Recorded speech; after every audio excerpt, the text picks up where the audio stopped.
আলিফ লাম মিম যালিকাল কিতাবু লা রাইবা ফিহি হুদাল লিল মুত্তাকিন।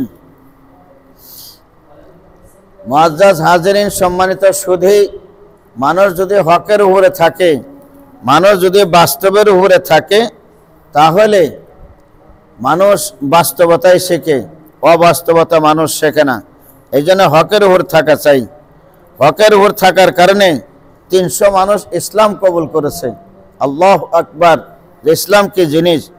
হাদিসে পাকের মধ্যে আসছে, নবী আলাইহিস সালাতু ওয়াস সালাম বলছেন, একজন আরবি মসজিদে নববীর মধ্যে এসে বসছে।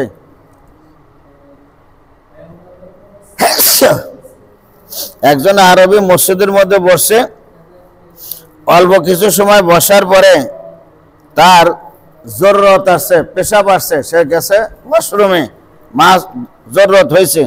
এই জন্য সে মসজিদের সেহেনে বারান্দার মধ্যে গিয়েই মসজিদের ভিতরে সে পেশাব করে দিছে। একটু বসার পরে মসজিদের মধ্যে পেশাব শুরু করছে।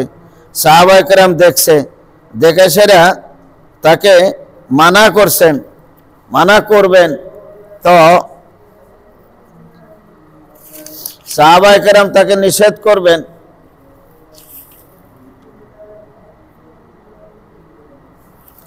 কে তুমি এখানে কি করতেছো? সেখানে সে পেশাব করতেছে। নবী করিম সাল্লাল্লাহু আলাইহি সাল্লাম দেখছেন, সাহাবায়ে কেরামদেরকে বললেন, যারা এই অবস্থা দেখছে তোমরা তাকে ওই অবস্থার মধ্যে রাখো। হুজুরের কাছে বললেন যে লোকটা এখানে পেশাব করতেছে, আরে পেশাব করতেছে, পেশাব করুক, পেশাব করতে দাও, করতে থাকুক। সুতরাং সে পেশাবে থেকে ফারেক হয়ে সে রসুলের কাছে আসলো। সরকারে দু আলম সাল্লাল্লাহু আলাইহি সাল্লাম ডাকলেন, ডেকে বললেন যে ভাই, এটা তো আমাদের ইবাদতের জায়গা, এটা আমাদের মসজিদ, এটা আমাদের সৃষ্টিকর্তার জায়গা, এই জায়গাটাকে পবিত্র রাখতে হয়। আমরা এটাকে আজমত করি, এটাকে ভালোবাসি, পবিত্রতা রক্ষা করে রাখি। হুজুর সাল্লাল্লাহু আলাইহি সাল্লাম তাকে খুব প্যার করলেন। তার কথায় সে তো খুব আসর পয়দা হলো। হ্যাঁ, সামান্য কিছুক্ষণ পরে সে বলতে লাগলো যে আমি একটু আসি। পরে সে লোকজন চলে যাওয়ার পরে সে আবার ফেরত চলে আসলো।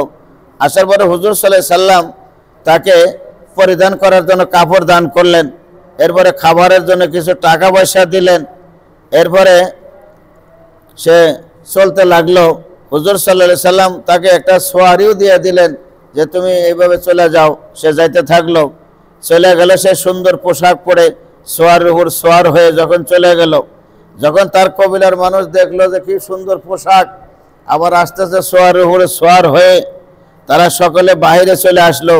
বলে যে আমার ভাই, হ্যাঁ ও আমার ভাই, ও আমার মামু, ও আমার চাচা, ও আমার খালু, ও আমার বন্ধু, হে আমার অমক তমক ইত্যাদি ইত্যাদি। সে বলতেছিল যে তোমার কি হলো? সে বলতে লাগলো, ভাই আমি এমন একজন শিক্ষকের কাছে গিয়েছিলাম, আমি এমন একজন ওস্তাদের কাছে গেছিলাম, বাস্তবই সে একজন শফিক এবং সে বা আখলাক, এত সুন্দর মানুষ, এত সুন্দর তার ব্যবহার, নরমি দিলের মানুষ আমি জীবনে কোনোদিন দেখি নাই। আমি এত বড় অপরাধ করেছিলাম, এত বড় অন্যায় করেছিলাম, এত বড় অপরাধ করার পরেও সে ব্যক্তি আমাকে খুব প্যার করছেন, ভালোবাসছেন, হাদিয়া তোহফা দিচ্ছেন, আদর করছেন, মায়া করছেন। তখন তারা বলল যে চলো আমরাও সেখানে যাই। সেরা হুজুরের দরবারে যখন আসলেন, হুজুরের চেহারা মোবারককে দেখলেন। দেখার পরেই তারা সকলেই 300 জন মানুষ একসঙ্গে ইসলাম কবুল করলেন।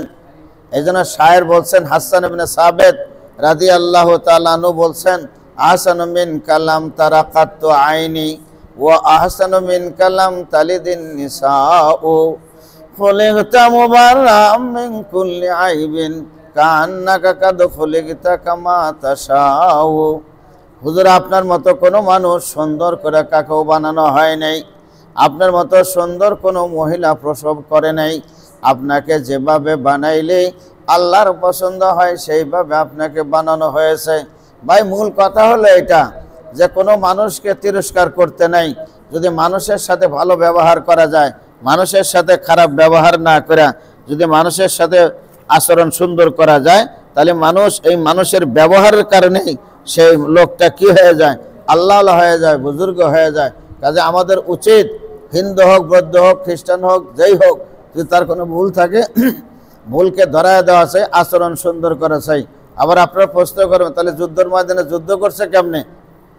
বলে ওখানকার নস আলাদা, আর মানুষের আচার আচরণের ব্যবহার আলাদা, কাজে মানুষের সাথে ব্যবহার সুন্দর করা চাই।